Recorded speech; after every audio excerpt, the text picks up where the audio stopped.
Well, the next fly that we're going to tie today is a rusty spinner. And so similar to a lot of the other flies, I like to pinch down the barb before we take the time to tie the fly, just in case if we break the hook. And then when we'll mount the hook in the vise, we want to have the shank of the hook, which is basically this straight part from behind the eye of the hook to where the bend starts, parallel to the top of the table. So we're going to take our thread and we'll attach that to the hook shank by making a few spiral wraps forward and then coming back and spiraling right back over the top of those. So the tension that we do in the spirals will actually create a jam knot, even though we didn't crisscross all of the thread to make a true knot. So then we can take the excess thread that's known as the tag end, cut that off, and then lay down a thread base for the fly. And I like to work with about an inch of thread outside the bobbin so that I can make the wraps by simply rotating my wrist. And then I can come back and go up to the head of the fly and back just with simple little motions so that it saves a little bit of extra work. If we work with a longer length of thread, it's harder to control the position of the thread. Plus, I also have to move my hands a lot further during the course of tying the fly. So now that we've got this done, we're going to take some microfibbets and use those for making the tail of the fly. And so I've taken approximately, there should be about 6 in that stack, and that's about what I'm going to want for this size of a fly. And then what I want to do is keep the tips roughly even and adjust it so that that becomes about the same length as the shank of the hook. So we're still a little long. And you see how that is getting close to the same length. So then I'll transfer this to my other hand and set that on the top of the hook shank. In this case, the microfibbets are trying to move, so I'm going to put it on the front side of the shank and make a loose wrap, which then lets me reposition everything to the top of the hook. And I want to double check the length, so we'll have about that much length. That's a little bit longer than the hook shank right now.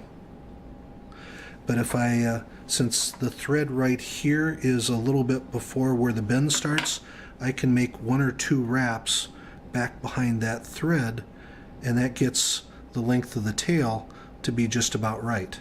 And we still have loose thread wraps there, and you see that I bumped that in a funny fashion, and there's one that's in there that's a little bit longer than the others, so I just pulled that and got to where I can get to the end of it, and then I'll pull him back, and now he's the same length as the others. And then I'm going to put a couple of wraps forward just to lash that down. And then I'm going to come back and I'm going to go underneath the tail barbs, these microfibbets, and get it to where they lift and splay a little bit, so that that gives us some stability in the fly. And there, I see that that's about the right position, and so I'm happy with that. So I've trimmed that off. I'm bringing the thread to the back, and we're going to add a small amount of dubbing.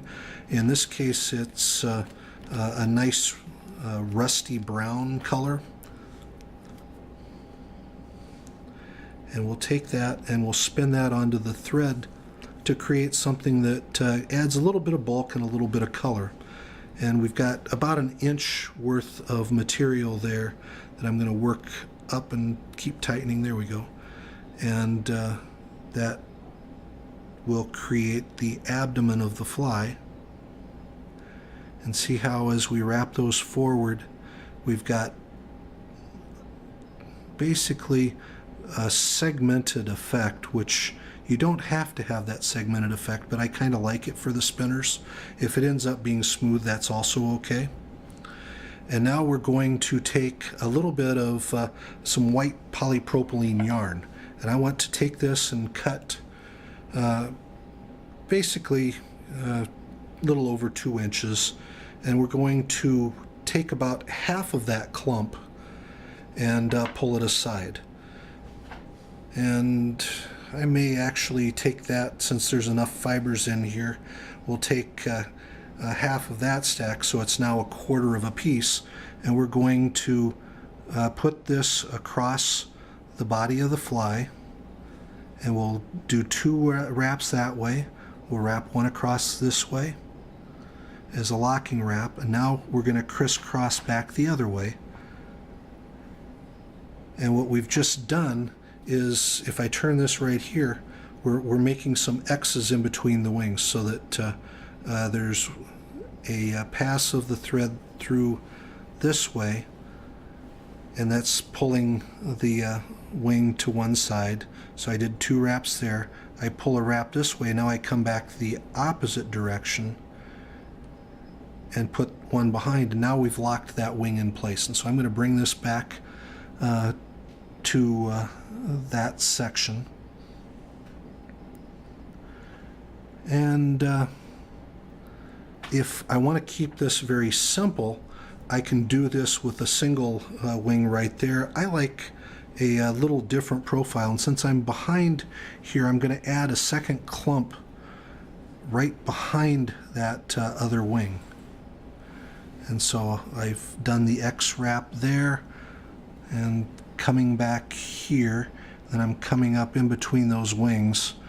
And usually I like to work from the back to the front, but there was a little bit more room for me to put this right behind the first clump.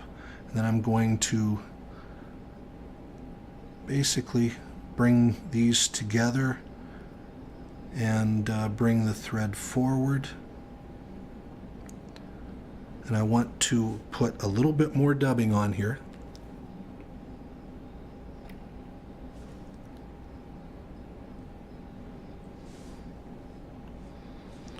And it's just a fairly small amount. Now I want to go back and do some of those X wraps in between.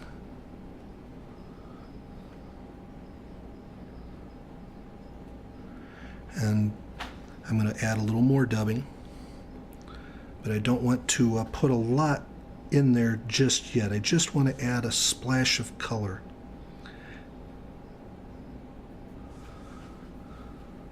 Now I'm going to do the X wrap for the rear wings.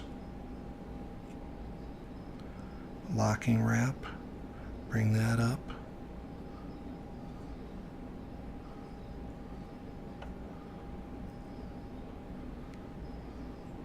And if I stroke this back, I'm going to tug on the wing pieces to bring them together.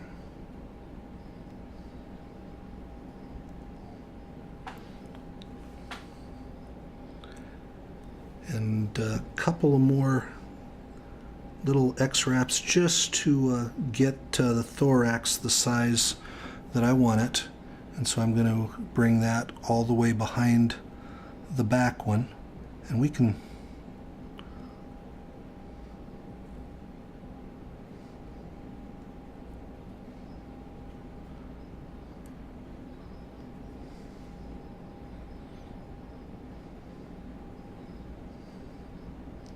there we go.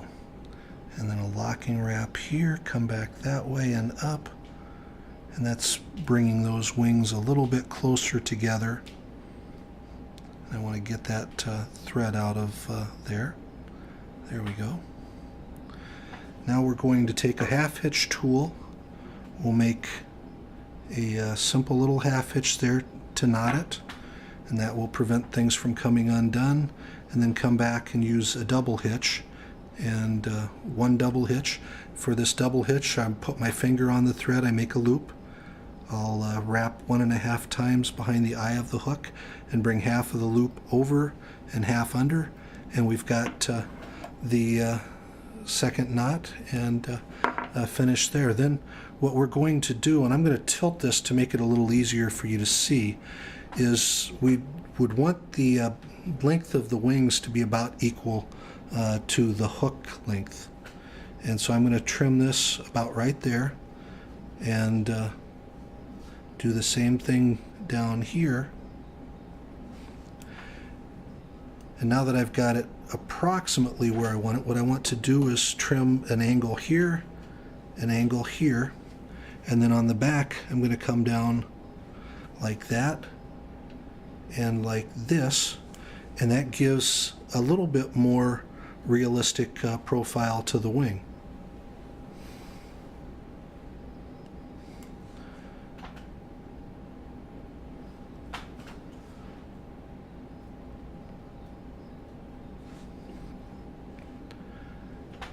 And since if I come in and I measure this, that one, that,